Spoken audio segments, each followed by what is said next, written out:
Yes, hello. Magandang araw sa ating lahat, mga bossing.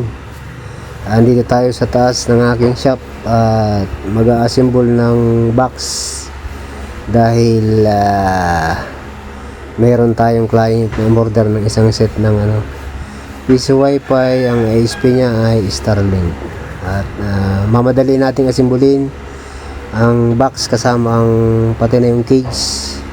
At sa susunod na araw ay i-install namin yan. Tara mga boss, gayatin na natin ng 3/4 na plywood.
At ayun mga boss, natapos ng tistisin yung mga plywood at ito naman i-assemble na natin kaagad.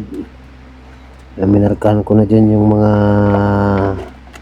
pagdadaanan ng wood screw ang ginamit ko at para mas matibay hindi ko na nilagyan ng ng wood glue, ng tawag dito stick wheel or parquet glue. Yan na lang, black screw. Assemble ko na yan dyan. Pag-assemble nyan madalian kasi kailangan na dati kasi nag-assemble ako nyan, yung isang buong plywood sinasabay-sabay ko nang i-assemble. Sa isang plywood mga 4 ang nagagawang box. Ito mag-isa lang siyang gagawin kasama ang tawag dito, kasama yung cage. Yan, screw lang. Tapos pipinturahan yan, okay na yan. At dito ko lang inasimbol sa sa flooring. Magugulo pa kasi yung mga lamesa ko dito simula nung bagyong si Pipito. Hindi pa naayos hanggang ngayon, magulo pa rin. Medyo busy kasi si Papay. Ayan asimbol na, in-screw, malapit na yung mabuo. Ganyan lang yan. Pagkatapos yan, tapos na yan. At malapit na yung matapos, kinulang lang yung yung tinabas kanina. Kaya may retaso pa naman, eksakto. Ayan, tatapasin ko yan, tapos yung kaputol, yun na rin ang gagamitin paminto niya. At yan, naputol ko na yung pangibabaw. Sabay i-screw na yan dyan. Ayan, i-screwhan. Ayan lang paggagawa ng box. Maliit nga yung box na ginawa ko, yung regular na lang yan, regular na size. At siya, yung kaputol, yung sinasabi ko kanina, hindi yung gagawin kong pintuan. Ayan, sinukatan. Yan yung guide ko, plywood rin ginagamit kong pang guide. At yan, natapos yan eksakto dyan, eksakto sa likod. Pero putulin ko yan ng halos nasa 2 pulgada, 12 nga ata, para yung likod na yun, bubutasan ko ng dalawang butas. Yun yung lulusutan ng mga kable sa likod ng box. O yan, naputol ko na yung yung kaputol, yun yung yun ang magiging pinto. Medyo babawasan lang ng tig kunti para medyo may allowance dun sa bisagra. Saka pag sasarado hindi sumabit.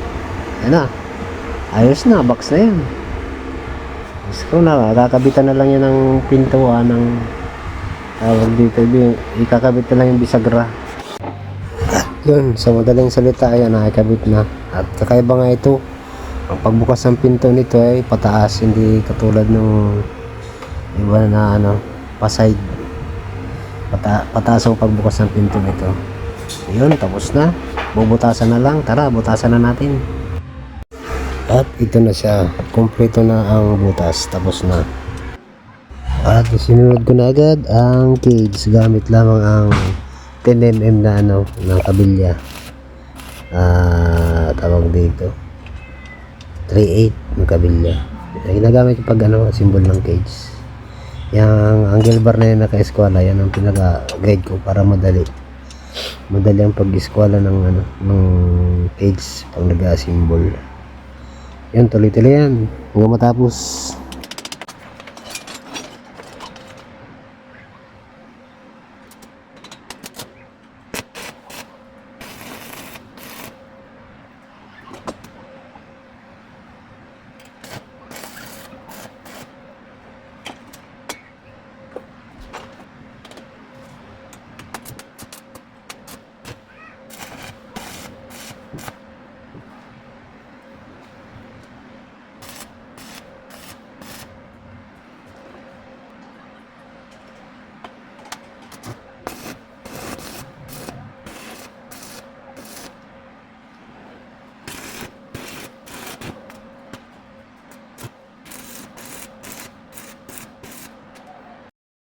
At ito na ang finished product. Hindi pala finished product, pipinturahan pa yan. Pareho yung box at saka yung cage. Yan, yun yung ganyan lang kaliit. Tamang tama. At yun, mula sa karpintero naging welder, pintor naman tayo. Pinturahan na yung cage. Yan lang ang dyan na i-video ko, yung pag pintura nung tawag dito nung box, hindi ko na na-video. Maghapon kong ginawa. Yun lang. Nakatipid-tipid ng kunti sa labor. Sabi ko, onay-onay siya na. Sige po, maraming salamat sa panonood at hanggang dito na lang. Bye-bye.